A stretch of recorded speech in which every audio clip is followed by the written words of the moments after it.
Hey Richard, I've been meaning to make this really just my tab list. I'll explain that at the end of the video. So I thought I'd run through it real quick for you. Let's first go over to the live carbon markets. All right, so carboncredits.com will show you the four live carbon credit markets. All right, European, California, those are mandatory. So as they've identified the industry and the companies that they want in the program, then they're required to offset their carbon. Right? On the voluntary, they call them voluntary, but you see how that goes. This is the nature-based carbon offsets that I'm currently invested in and own some credits and did some a private placement to get involved. And so, all right, I'll send you links on all these in my tab here a little later. This guy right here, about 16 minutes and 50 seconds into it, he goes into a good explanation of that. It's pretty long. It's audio, so you don't need the video. You can listen to it. This is the KraneShares carbon credit ETF. They're pretty much just tracking the price of carbon credits. Now, at what weighting of these credits, I have no idea. And I'm sure anyone could dig into it to find out more. I use FinViz to get all my info when I wanted just a quick look at a quick stock or ETF or future. Usually everything's kind of all in one spot. For example, if you were to go to even Apple, it's going to have a lot more information on it. So here's the first chart. You can change it. All the indicators, including the earnings dates after the market or before the market. The analyst, which I don't really, the news, some of their financial and income statement dates and performances, and inside trading. So here's all their insiders have been selling all year long. It's just got to sell Apple. So they're taking their profits while everyone else is buying it up. The difference between smart money and dumb money. Let me go back so when I do save my tabs, then it's back on the carbon. So this is the over-the-counter carbon streaming company. This is over-the-counter company that I'm invested in, stock-wise. I own some carbon ETF. I own some of this OFSTF. And here's the projects that they are working on.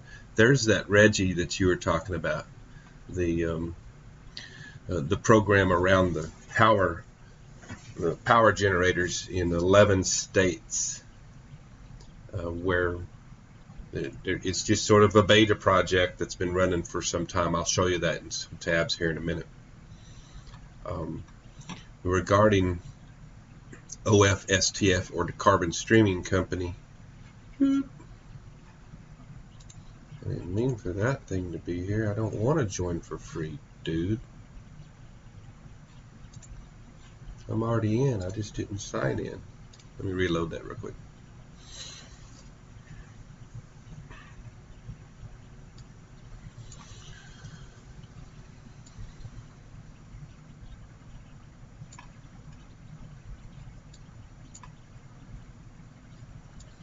So in a nutshell, in about 9 months, we've gone from pennies to $12 with this carbon streaming. So there's some enormous gains. And at one point, that is an over-the-counter stock. Since it has 5 letters, you can tell that sometime here in the future, Richard, they will be taking it from over the counter to probably the New York Stock Exchange, and we'll start seeing more volume. This area right here is the volume that was added when they finally got listed on a Canadian stock exchange, and then they started making some announcements of moving towards an American stock exchange and a German stock exchange. So you can see that the volume is increasing. And then as a trader, I always start at the launch of the move. This is a launch of a big move way back when. It's not a lot of trading or not a lot of volume, so it doesn't make that much difference in the technical analysis, right? But you can also see that it's higher lows. Every time it comes down, it's respecting this trend line. So I'm expecting this trend line to live on, and at the same time, there's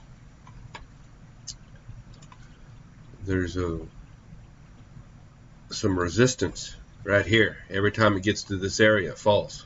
Gets that area, it falls. Gets that area, it falls. We just keep getting closer. Is this trend line going to finally push through?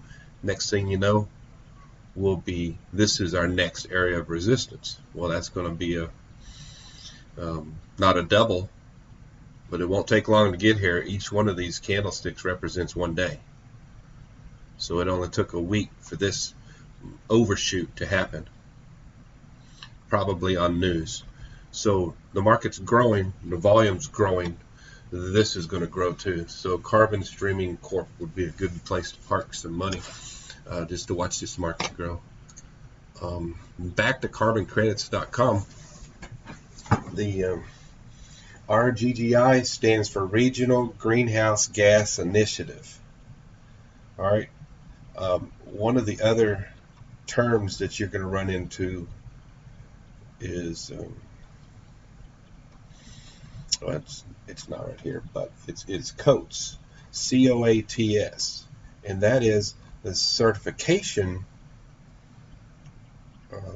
Where's it at? Did they even do it on this definitions here? COATS.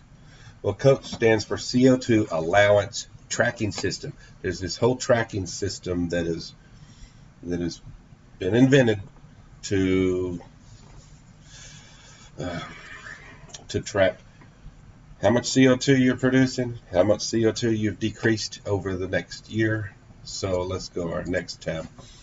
This is the Regional Greenhouse Gas Initiative. So there's 11 states involved that if there is a power plant in a state that generates more than 25 megawatts, then it is required to possess CO2 allowances. So it's required to buy credits equal to their emissions. This over a 3-year period, I don't know, I didn't get into the weeds about that. But I can tell you that it's voluntary, but the states are saying, hey, since we got involved, we're requiring that you do it now. So here's the states, and you can see like Maine,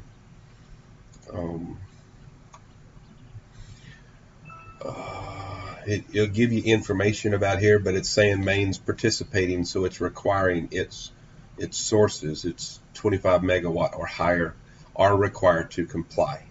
All right, so then they go to an auction and buy credits.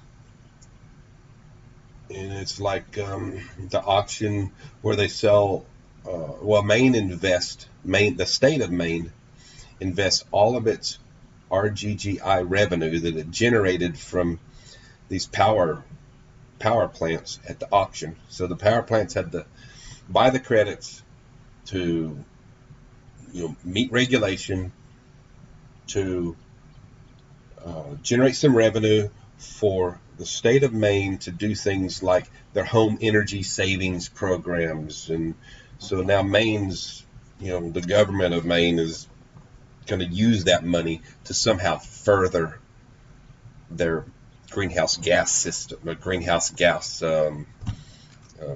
benefits. And sure, trusting the bureaucracy of governments is definitely using the money efficiently. That was sarcasm. So the CME Group is a futures, Chicago futures, right? So they started trading not too long ago. It was like in August. If you're a futures trader or know or have people in your group that are, this is your code, GEO. All right, I'll show you here. That doing it again. Either way, this chart is showing. You son of a bitch. Oh, I'm gonna kill that one. We'll go back. So it's a ticker symbol. So futures for December is GEO.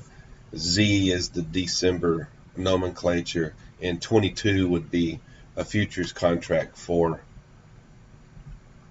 credits. December would be Z. 22 would be 2022. So that would be the ticker if someone was to start getting into buying the 1,000 blocks of credits at a time. Or you can go directly to brokers and buy credits. So that's how that's working. This is interesting. I started deciphering what this meant some time ago, but back in 2015, right? CDM means it's a clean development mechanism. So in a nutshell, it allows emission reduction projects in developing countries, in Europe and US, right? So if you are producing emissions, then as you reduce, because you put scrubbers on or for whatever reason, then you can get certified credits generated. Well, this is the amount of, there's been a, let's move to 2022 or 2020 because they don't have 2021 logged yet. But these are reduction credits that were issued. So 74,000 reduction credits were issued because of industry decreasing their emissions. This one, the VCS, is a verified carbon standard. It's for projects that reduce or remove greenhouse gases. So you're blue, you're planting seaweeds, you're planting the trees, you're doing some type of project that is removing greenhouse gases, is the VCS, and it appears to be the big one, right? And that's the one that I got involved in, was the project in Brazil. And what they say, how many credits were issued? So 140,000 credits were issued in 2020. Doesn't seem like a lot. I mean, at $14 a piece, what is it? All right, 140 times 14. Something, maybe I'm not interpreting it right, or maybe this is based upon per thousand. Not sure. Number, amount, curve. All right, either way, this information is coming from the World Bank, right? And so they call it their pricing dashboard. I found it. I'm not spending a lot of time looking at it, but I'm sure there's some good information here. Oh, okay. So now let's go to the next level. This video right here will freak you out, but it's sort of talking about the social credit score and how our carbon credits and how our personal lives can be affected here in the future. And then to top it off, let's go ahead and look at a retail site. If I want to travel somewhere, let's see, air travel, I'm not going but about let's say 3-hour round trip. So 6 hours, I'm taking 4 people with me or my family with me. And so I just calculated that my carbon footprint's $38. And I can literally, let's Let's do a round trip here. So now 7 to 9. So $64.54 to fly. And I'll go ahead and add that to my cart. Let's see. So now I got 4 items in my cart.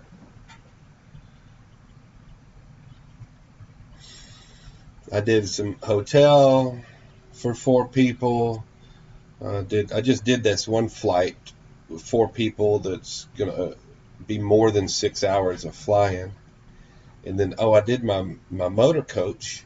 I did 300 miles on a large vehicle. There's 12 cents, and so I can go ahead and if I want to feel good, I can pay $100 to offset my carbon, because this is obviously voluntary. But boy, it sure makes me think that they're heading in a certain direction, especially when you start seeing the carbon footprint numbers on some Amazon products. I didn't go and find that and put it in a tab, or that you can start seeing your carbon footprint listed at the bottom of airplane tickets.